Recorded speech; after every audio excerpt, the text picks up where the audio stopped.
EU, both jointly and severally.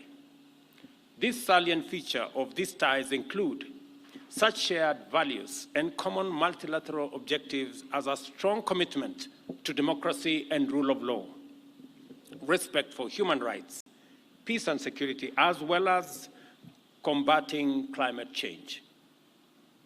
Under these conditions, our trade, investment, and people-to-people relations have ensured that our ties have inevitably grown stronger and closer and flourished over time. Our presence here has been made possible by years of consistent work towards the establishment of a permanent mechanism to underpin trade and investment and transform our mutually beneficial relations, broaden two-way trade, establish new investments, and add value to the items currently being traded between Kenya and the European Union. At the core of this arrangement is our aspiration to put real money into the pockets of ordinary people, farmers, craftsmen and women, fabricators, transporters, various other kinds of workers who contribute to the manufacturing, intercontinental transport, and last-mile delivery to consumers of various products that are a subject of the signing of this agreement today. Today, therefore, is a great day for the hard-working people who often make their contribution to job creation, innovation, and value addition through micro, small, and medium enterprises and small businesses. I am talking about the unassuming lady in Kieni who rises every day without fail to tend to her little shamba of snow peas, which eventually cross seas and find their way to European dinner tables, or the many workers whose labor produce globally competitive buckets of fresh flowers, or the mango and avocado growers whose patient toil over the years have enabled us to deliver very high quality fruits to Europe and the world. It is the interests, aspirations, hopes, and dreams of these and many others that have inspired the exemplary dedication of our capable negotiating teams to remain determined to proceed beyond the Kenya-European strategic dialogue to the successful delivery of this economic partnership agreement. There is no doubt that trade in goods is very important for investors in our markets.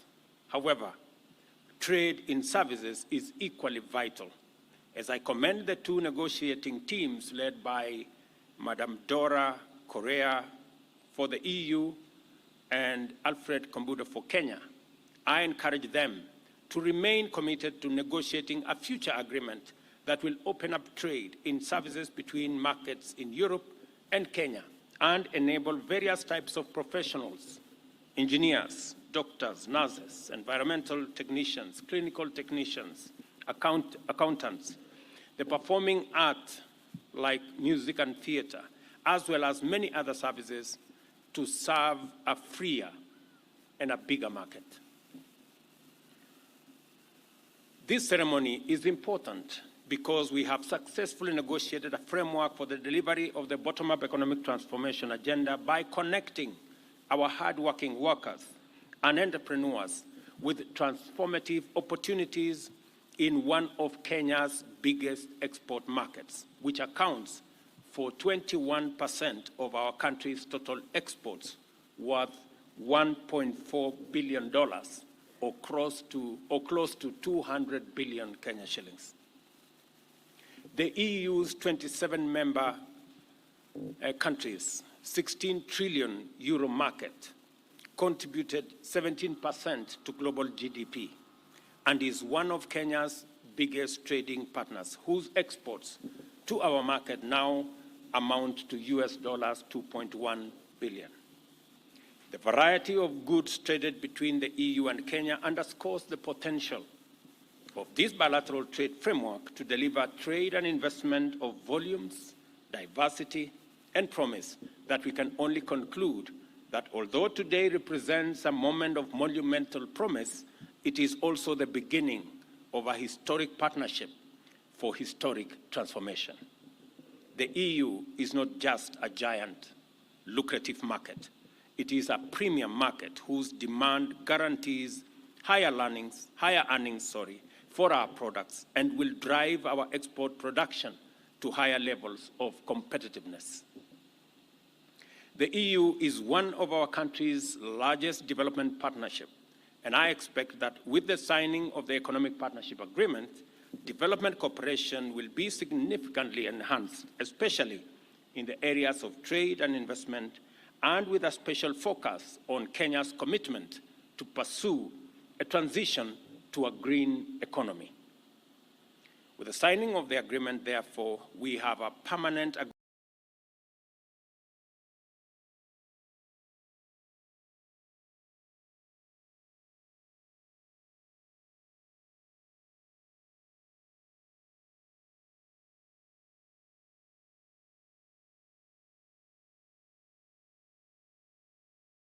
investments into innovation, capacity development, and value addition in order to increase and diversify our exports into the European Union. A good example of the great positive potential arising out of this agreement is the transformation of our leather value chain. We have the third largest herd of livestock in Africa.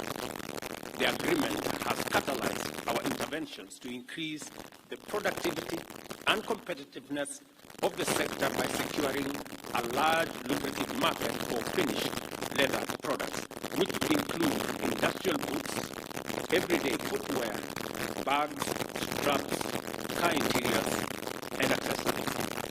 The people of Kenya will remember that I have consistently stated that most of our hides and skins go to waste. We now have an opportunity to derive value from our hides and skins, and I am very happy that this agreement has come into place. Consequently, Kenyan and European investors in the leather value chain are already benefiting from the opportunity to export to the EU. To meet the high standards required by the EU, our manufacturers have transformed their production through investment in modern equipment and processes from the EU. So it's a real partnership for us to use the raw materials we have. We're going to deploy European technology so that we can export high-quality leather products to that market. And let me conclude. Through this agreement, we are signaling to the world that Kenya is ready to manufacture and export high-value premium products to Europe and to the world at large. And I trust that this ceremony will inaugurate the arrival of investments in other manufacturing areas, including chemicals, pharmaceuticals, medical supplies, and equipment. And Madam President, let me just inform you that just last week, we went out to provide infrastructure. There was an announcement last week of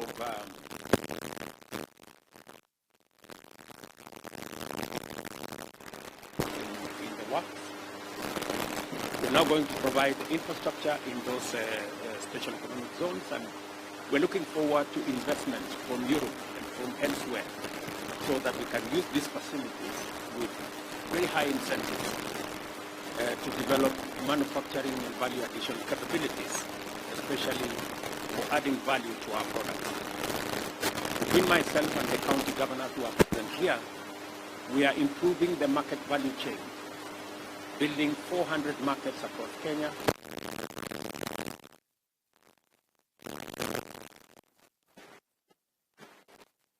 whole agricultural value chain all the way to the exports that will find themselves into Europe, have a trace and chain that will provide infrastructure for that to be done systematically. There is no doubt that the agreement will promote significant transformation of various value chains. We are committed to deliver our plan for Kenya through a considered value chain approach, which places emphasis on cardinal issues of competitiveness and value proposition in each of our interventions. As shown above, the agreement goes far in facilitating our preferred delivery approach for Kenyans. Further, the agreement will usher in the era of blended opportunities with the EAC, COMESA, and SCFTA mechanisms supporting attractive investment potential.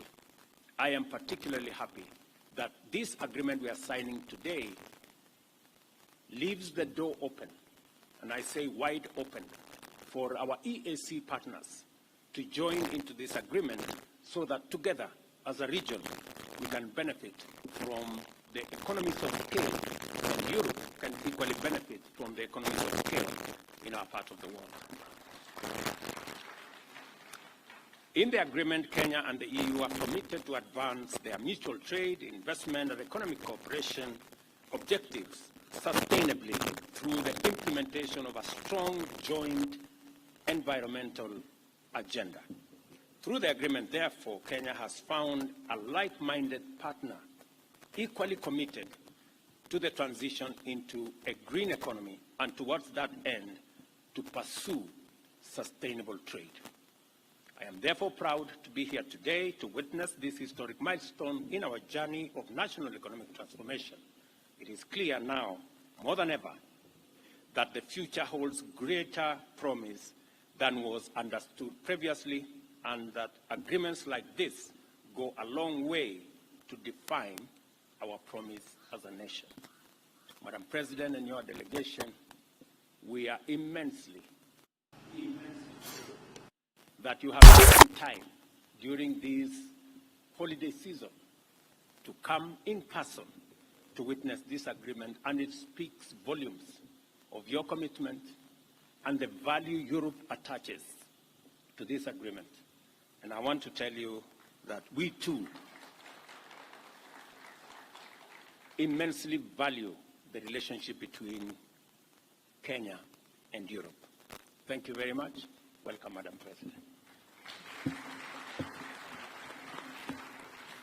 Thank you very much, President Ruto. Excellencies, distinguished guests, good morning. What a pleasure to be here with you. Indeed, it is